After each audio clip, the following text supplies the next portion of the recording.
2 का समीकरण 3x² minus 6x plus 2 बराबर 0 है। इसमें तुमको क्या ज्ञात करना है? मूल ज्ञात करना है। तुम्हें ये बात पता है जो x² वाली वैल्यू है उसे क्या कहते हैं? a की वैल्यू कितनी हो गई? 3 हो गई। ठीक। b की वैल्यू जो x की वैल्यू होती है उसे क्या कहते हैं? b और हमने तुम्हें फार्मूला लिखा है ax² bx प्लस c बराबर 0 लिखाया है। अब तुम्हें यहाँ पे देखो तुमने प्लस का लिखा था, लेकिन ये वैल्यू का आएगी माइनस की, तो तुम्हारा b का मान आएगा वो काहे में आएगा? माइनस में। तो माइनस का कितना हो जाएगा? 6। माइनस का कितना हो जाएगा? 6। और c की वैल्यू कितनी हो जाएगी? 2। एक बात ये कंसेप्ट क्लियर हो गया कि a की वैल्यू कितनी है? 3 है, b की वैल्यू कितनी है? 6 है और c की वैल्यू कितनी है? 2। लेकिन जो वैल्यू प्लस की होगी प्लस की लिखी जाएगी, जो वैल्यू माइनस की होगी वैल्यू माइनस की लिखेंगे। यहाँ पे ज्ञात करना है, मूल ज्ञात करना है।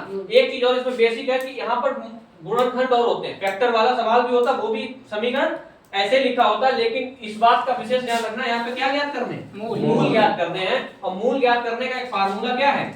माइनस का b plus minus under root b² minus 4ac upon 2a। यही फार्मूला है माइनस का b plus minus under root b² minus 4ac upon 2a। इतनी बात समझ में आई? अब जहां पे जो वैल्यू रखी है वहां पे उसके क्या रखने? मान रखने हैं। जहां पे जो वैल्यू रखी है वहां पे उसको क्या रखने हैं? मान रखने हैं। यहाँ पर माइनस है, माइनस लगा दो। b की वैल्यू ऑलरेडी देखो यहाँ पर पहले से ही माइनस लगा हुआ है और b की वैल्यू भी काहे में है? माइनस में है। तो इसको काहे में रख लो? ब्रैकेट में। इसको काहे में रख लो? ब्रैकेट में रख लो। और फिर उसके बाद यहाँ पर क्या है? Plus minus under root b² मतलब माइनस 6 का क्या हो जाएगा? Square minus 4। a की वैल्यू कितनी है? 3। c की वैल्यू कितनी है? 2 बटे 2। a का मान कितना दिया गया? 3। इतना तो समझ में आया कि नहीं आया? अब क्लियर है जी। अब यहाँ पर माइनस इंटू माइनस क्या हो जाता है? प्लस हो जाता है। यहाँ प्लस कैसे हो गए जी? यहाँ प्लस माइनस अंडर रूट 6 का स्क्वायर करोगे कितना आएगा? 36 आएगा। ठीक है, 36 आएंगे कि नहीं आएंगे? अगर और किसी भी संख्या पर माइनस वाली संख्या पर अगर कोई चीज वर्ग लगा है तो आंसर कितना आता है? प्लस में आ जाता है जी। माइनस 6 मल्टीप्लाई माइनस 6 तो माइनस माइनस क्या हो जाता है? यहाँ पर कितना आ जाएगा? 36 आ जाएगा कि नहीं आ जाएगा? ठीक है, यहाँ पर कितने लिख दिए? 36 लिख दिए। माइनस 4 3 12 दूनी 24। यहाँ पर 24 लिख दिए। ठीक है, एक बात और विशेष याद रखना, दोनों संख्या क्या के अंदर होनी चाहिए? अंडर रूट के अंदर ही होनी चाहिए। यहाँ पर बटे 2 3 6 लिख दिया बराबर 6 प्लस माइनस अंडर रूट 36 में से 24 प्लस करोगे कितने बचेंगे? 12। 36 में 24 प्लस करोगे कितने बचेंगे? 12 बचेंगे।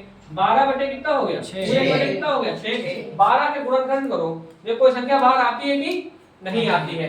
12 के अगर आप फैक्टर करेंगे तो चलो देखते हैं। 2 छंग 12 2 3 6 3 एकम 3। इसके मतलब एक पेयर बन रहा है, 2 का जोड़ा बन रहा है। 2 का जोड़ा बन रहा है तो 2 इसके मतलब बाहर आ जाएगा जी। 6 प्लस माइनस 2 अंडर रूट कितना आया? 3 बटे पूरे कितना है? 6। अब देखो यहाँ पर भी 6 है, यहाँ पर क्या 2 है, तो इन दोनों में से क्या चीज कॉमन मिल सकती है? कॉमन वो नंबर लिया जाता है जिससे 6 भी कटे और 2 भी कटे। तो 2 एक ऐसा नंबर है 2 तो 2 से कटेगा ही कटेगा और 6 भी 2 से कट जाएगा। तो 2 को हम क्या ले रहे हैं? कॉमन ले रहे हैं। अगर हमने 2 को बेटा कॉमन ले लिया तो अंदर कितना होगा? 2 3 6 3 प्लस माइनस अंडर रूट का यहाँ कितना बचा? 3। ठीक है, और पूरे के बटे तो कितना है? 6 है। 2 एकम 2 3 6। इसका आंसर आ जाएगा 3 प्लस माइनस अंडर रूट 3 बटे कितना हो जाएगा? 3 हो जाएगा। यहाँ पर क्या लिखा? प्लस और माइनस। एक बार वैल्यू प्लस की लिख दो, एक बार वैल्यू माइनस की लिख दो। यहाँ पर लिख दो 3 प्लस अंडर रूट 3 बटे कितना? 3 कामा 3 माइनस अंडर रूट 3 बटे 3। ये तुम्हारे क्या हो गए? आंसर।